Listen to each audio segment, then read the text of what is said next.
What's going on, y'all? We live here in the city. Of course, you can see I got legends in the house with me. Pete Rock, Smif, and Wessun. That Monumental album is in stores right now. All over the airwaves. Crazy, incredible project. Very strong, powerful for hip-hop. I definitely want to embark on talking about the music and how you guys got together, but you know there's another issue at hand going on right now between the people and the NYPD.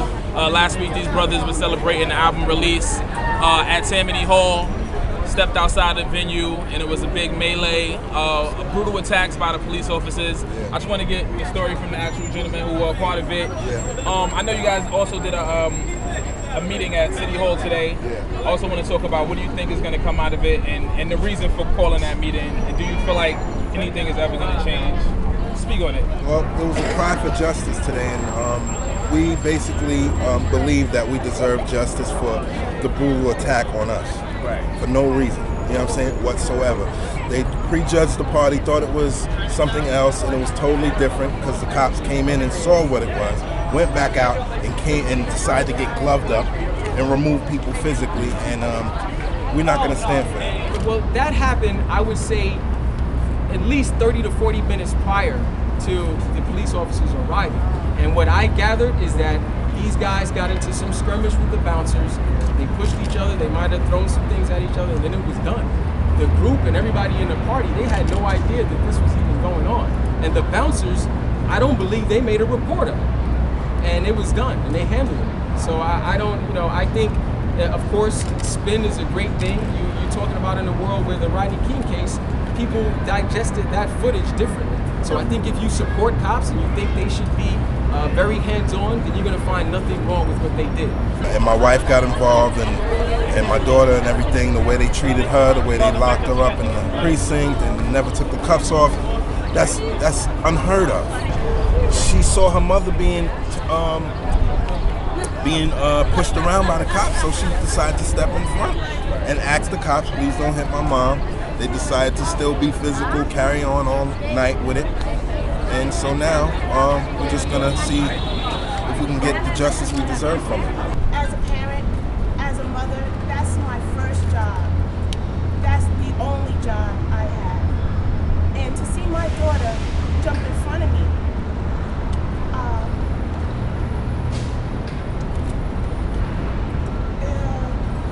you know, it's difficult because I'm thinking that I'm bringing her to a safe place. She's a young adult. I'm thinking that I'm introducing her to something beautiful.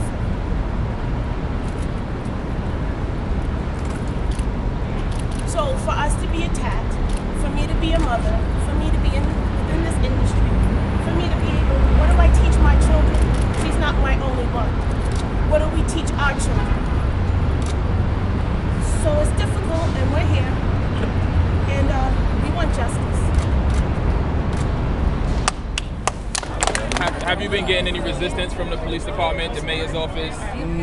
Not really. Actually, I just let the attorneys do that type of work and do the talking. We just want to make sure that the family is safe and we're cool, and we're going to seek the justice we deserve. We're asking for people who were at the event, who got attacked, who may not have been identified yet, to please come forward.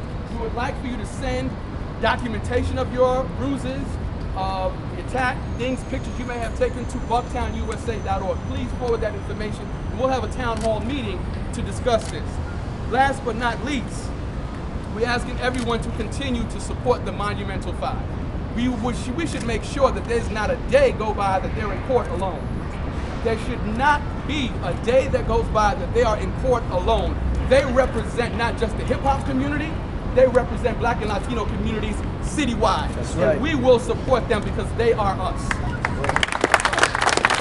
I'm telling y'all, this is a warning. We're sick and tired of the police policing the police. Some internal affairs investigation. They're going to find that the police did nothing wrong. And how could the commissioner rush to judgment and say they defended themselves? He wasn't there. And they're not talking. So how did he know that it was self-defense? He rushed to judgment before the investigation even took off at any length. So we're saying to y'all better listen. Not only going to be a long, hot summer for us, it's going to be a long, hot summer for everybody. because we're not going to take this kind of stuff. If the DA doesn't indict the police, then we have to go to the Justice Department for civil rights violations. And if they hook up with the state, that's the FBI we have to go to hold the state in check, the DAs to hold the police in check. That kind of lineup is scary. We haven't been able to get justice for that kind of lineup. Don't put us to the point where we have to figure out our own way of protecting ourselves, because we have a God-given right to protect ourselves from anybody that bamps on us. We have a God-given right.